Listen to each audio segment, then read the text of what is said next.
तो question number 2 और 3 1 2 3 पिछले वीडियो में कंप्लीट हो चुका है। तो आज समझते हैं क्वेश्चन नंबर 4 से। ठीक है, समझने वाले क्वेश्चन है, ज़्यादा हार्ड नहीं आने वाले हैं। जो फॉर्मूले मैंने तुम्हें बताए हैं बस उनके बेसिस पर ही सारे क्वेश्चंस चलते जा रहे हैं। ठीक है, तो आज समझते हैं क्वेश्चन नंबर 4।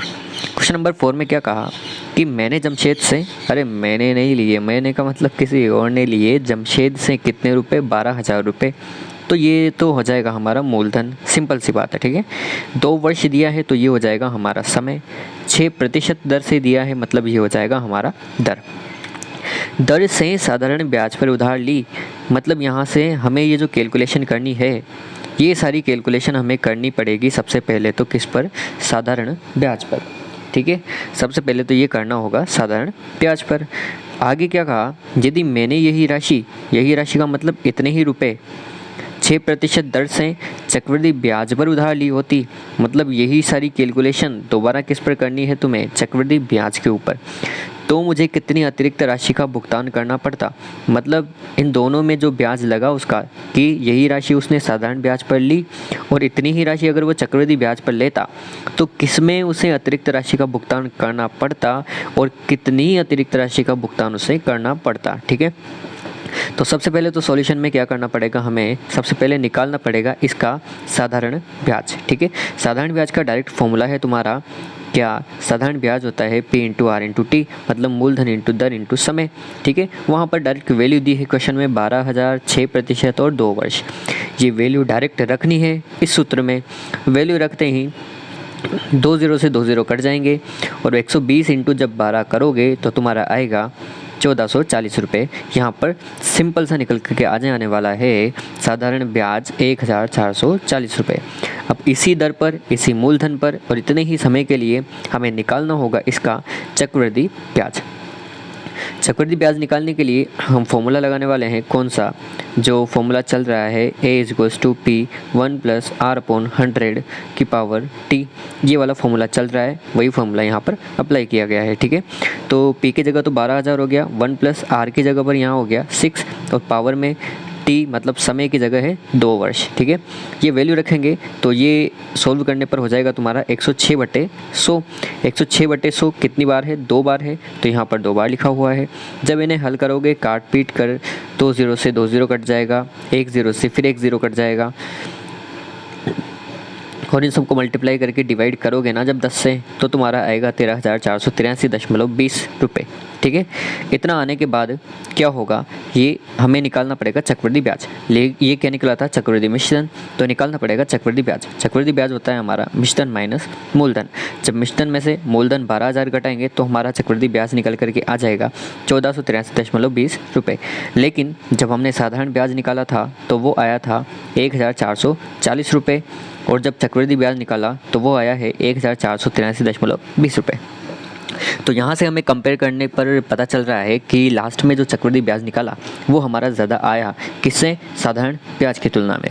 तो हम लिखेंगे यहाँ पर अतिरिक्त राशि बराबर कितनी हो जाएगी, इस चक्रवृद्धि ब्याज में से घटा देंगे साधारण ब्याज वाले को राशि को, दोनों में जब घटाओगे तो आएगा तुम्हारा 43.20 रुपये अतिरिक्त राशि का भुगतान करना पड़ता। ठीक है, वो यहाँ पर इस क्वेश्चन का सॉल्यूशन हो जाएगा। मतलब इस क्वेश्चन में करना क्या है, सबसे पहले तो तुम्हें प्रश्न संख्या 5 समझते हैं। प्रश्न संख्या 5 में क्या कहा कि वासुदेव ने 12% वार्षिक दर पर, तो ये तो हो जाएगी हमारी दर, 60,000 रुपये निवेश किए, मतलब लगाए उसने, तो ये हो जाएगा हमारा मूलधन। यदि ब्याज अर्धवार्षिक संयोजित हो, अब यहाँ पर समझने वाली बात है, हमें जो ब्याज कलेक्ट करना है ना वो अब करना है अर्धवार्षिक रूप से, और अर्धवार्षिक रूप से जब कलेक्ट करना होता है ब्याज तो मैंने पहले ही कह रखा है तुमसे, क्या करोगे, समय को तो करना है 2 गुना और दर को करना है आधा। ठीक है, जब कभी भी बात कर दी जाए ना इस अर्धवार्षिक संयोजन की, तब तुम्हें समय को तो 2 गुना करना है और दर को क्या करना है, आधा करना है, ये याद रखना। ठीक है, तो अब इन क्वेश्चंस में जो भी उन्होंने पूछे हैं उनमें ये अप्लाई करने वाले हैं। तो ज्ञात कीजिए कि वह 6 महीने के अंत में, 6 महीने के अंत का मतलब क्या हुआ, उन्होंने ये पूछा है कि इस दर पर और इस मूलधन पर 6 महीने के अंत में अर्धवार्षिक रूप से संयोजित ब्याज कितना होगा, ये सारा मिला करके तुम्हें सोचना पड़ेगा। ठीक है, तो 6 महीने के अंत के जब पूछा है तो हम पहला क्वेश्चन सोल्व करते हैं यहाँ पर कि 6 महीने के अंत में कितना होगा। तो उसके लिए हमारे पास क्या हो जाएगा, थोड़ा ध्यान देना, मूलधन तो वही रहेगा 60,000 रुपये, दर हमें दी थी 12%, लेकिन इसे अर्धवार्षिक है तो दर को क्या करना पड़ेगा, आधा, तो ये हो जाएगी 6%, 6 माही या अर्धवार्षिक। ठीक है, तो दर तो हो गई हमारी आधी। और मैंने कहा था समय को दोगुना करना है, तो समय दिया था 6 माह।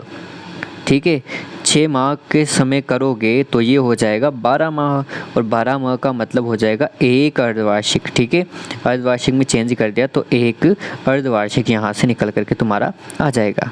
ठीक है, तो एक तो रखना है तुम्हें समय की जगह और आर की जगह रखना है 6%। ठीक है, और सूत्र वापस वही लगने वाला है, वही लगाएंगे कि a equals to P1 plus R upon 100 की पावर T वाला ये वाला फॉर्मूला लगाया है। 60,000 यहाँ पर P की वैल्यू रखी है 1 प्लस 6 अपॉन 100 और पावर में 1, क्योंकि हमें निकाला जो अर्धवार्षिक रूप से तो उसकी वैल्यू आई थी 1।